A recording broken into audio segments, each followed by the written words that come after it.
Assalaamu calaykum asxaabteyda soo dhawaada mar kale waa anigii idiin soo laabtay maanta maxaa idiin wadaa sheeko aad waxtar u leh oo xigmad ay ku jirto sheekaduna waxay ku bilaabanaysaa sida tan nin u dhashay boqortooyada Ingiriiska ayaa wuxuu su'aal weydiiyey nin caalim ku ah diinta Islaamka wuxuuna ku dhahay sheekow gabdhaha muslimiinta ah maxaysan gacantooda ugu salaamin ragga ninkii ayaa weydiiyey sheekii muslimka ahaa wuxuu rabay inuu wax ka ogaado sababta sheekii wuxuu dhahay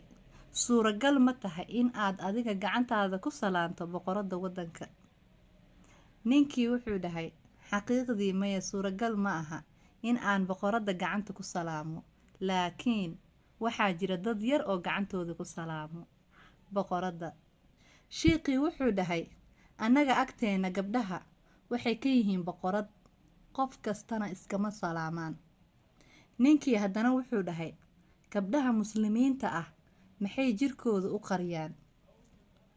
wuxuu rabay inuu ka ogaado waxyaabo badan sheekii wuxuu dhahay asagoo dhoola cadeynaya ii keena 2 cad oo xalwo ah xalwadu waa fahmaysaan waa xalwada macaan oo la cuno waa loo keenay mid ayuu daboolka ka feeday wuxuuna dhigay banaanka waxaana ku dhacay siigada iyo diqsiga midkii kalena dabool ayuu saaray oo daboolku ku adkeeyay markaasuu ku dhahay ninkii wuxuu ku yiri 2dan xalwo midkee iibsan lahayd ninkii wuxuu dhahay midda daboolan oo aan qashinka iyo bakteeriyada lahayn sheekii wuxuu dhahay tani waa qaabka aan haweenkeena kula dhaqanno qaawanaanta hadday ilbaxnimo tahay xayawaanka ayaa mar hore ilbixi lahaa asxaabteyda haddaa ka hesheen qisada sheekadan murtida leh like saara sii sheer gareeya asxaabtiin u sheer gareeya marka sheekadan waxay quseysaa tusaale ahaan xilligan hadda aan joogno nimanka hadda ragga muslimiinta ah siiba waxaan ka hadlayaa Soomaalida baryahan dambe siday ula dhaqmaan haweenka gabdhaha ayagu gabdha yar yar kuwa hooyooyin oo ilmo dhalay kuwa aan wili guursan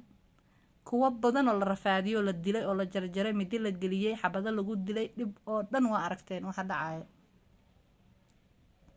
iyo muslimka halku haweenka ka taagan tahay qiimahooda ay ka taagan yihiin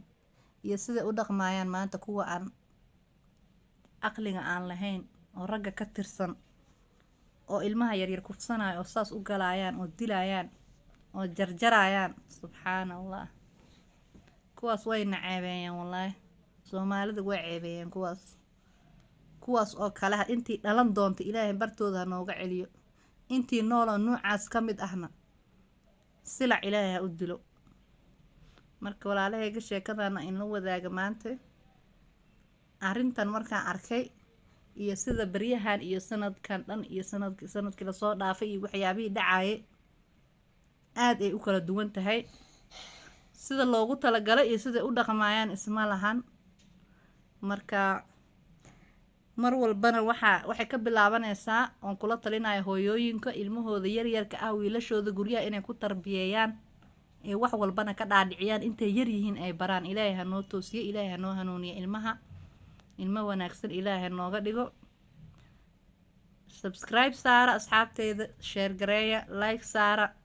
si asxaab badan u arkaan fiidiyowga waa mahadsantihiin